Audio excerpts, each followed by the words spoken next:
Attention mga SSS members, SSS pensioners, importanteng anunsyo kakapasok lang mula sa Social Security System or SSS na dapat ninyong malalaman para po ito sa inyong kapakanan. Ano nga po ba ito? Pag-uusapan natin sa video na ito. Hold up.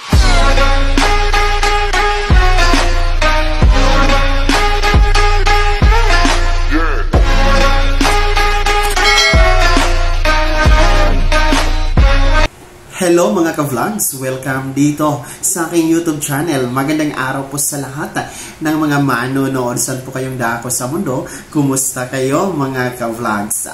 Kakapasok lang na importanteng anunsyo at abiso mula sa Social Security System or SSS mga ka-vlogs. Para po ito sa lahat ng mga miyembro pati mga pensionado ng SSS. Ano nga po ba ito at gaano kahalaga ito sa pagiging miyembro at pensionado sa SSS? Mamaya-maya at inyong pag-uusapan. Pero bago ang lahat, kung hindi ka pa nakasubscribe dito sa aking YouTube channel o di kaya bago ka pa lang dito, i-click nyo muna ang ating subscribe button na nasa baba at huwag nyo kalimutan na pindutin ang notification bell. Ilagay nyo po sa all para naman updated kayo sa lahat ng mga videos na i-upload ko.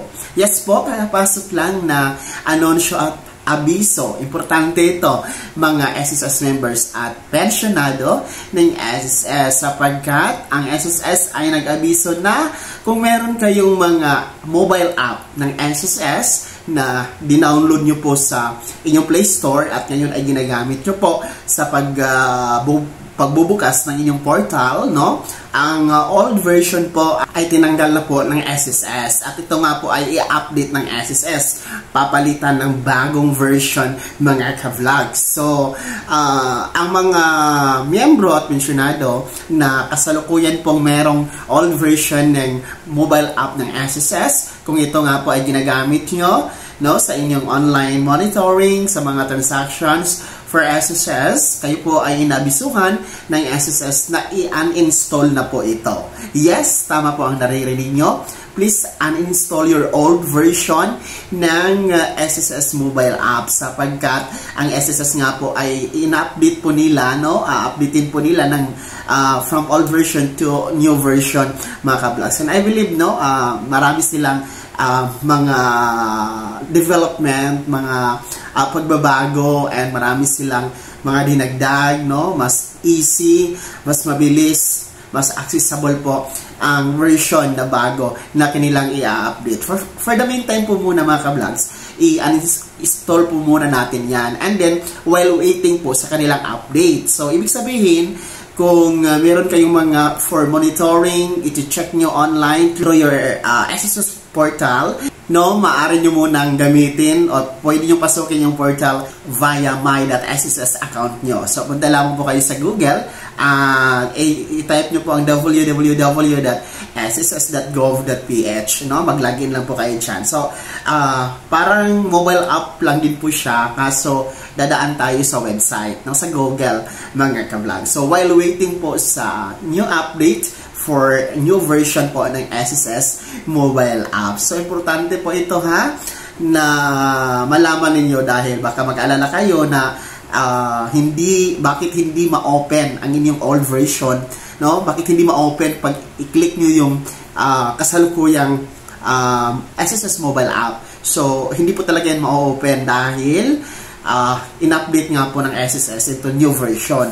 So, huwag kayong mag-alala dahil sabi naman ng SSS, safe po ang ating mga information, safe po ang ating mga transactions sa ating mobile app, no?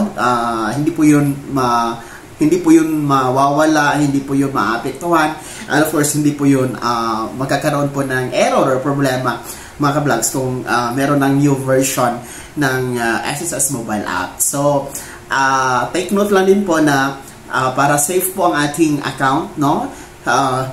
Make sure na yung ating password, yung ating username, user ID ay tayo lang po ang nakakalam dapat. And iwasan po natin mag-login ng ating mga ng ating my.sss account no, sa ibang cellphone na hindi sa inyo. Baka kasi ma-access nila yon, no? Baka din po makalimutan nyo na malag out, no? Ma-access nila ang ating My.SSS account portal. So baka magtaka kayo, may loan na kayo tapos hindi kayo nag-loan. So, ganun po, iwasan na lang po natin na maki-login sa ibang device, no? Lalong-lalo pa yung mga computer shops, no? Naku po, madalas dyan po umaatake ang mga online scammers, no? Kanila pong nanakawin ang ating mga personal information dyan sa SSS portal natin, mga ka-vlogs. So yun po ha, madali ang update lamang tayo, madali ang abiso at anunsyo mula sa SSS ang nais pong ipabatid sa inyo, no? Ulitin ko, ang SSS mobile app ngayon ay hindi nyo po ma-access dahil inabisuhan nga po kayo ng SSS na i-uninstall ito, and then antayin lamang po natin ang update ng new version. For the meantime, login muna kayo sa www.sss.gov.ph sa inyong My.SSS account, mga ka-vlogs. So, kayo, mga SSS members and pensioners, no, sino sa inyo ang nakaranas na hindi maka-open ng mobile app ng SSS ngayon? No? Agree ba kayo na i-update ni SSS into new version ang mobile app para mas mabilis?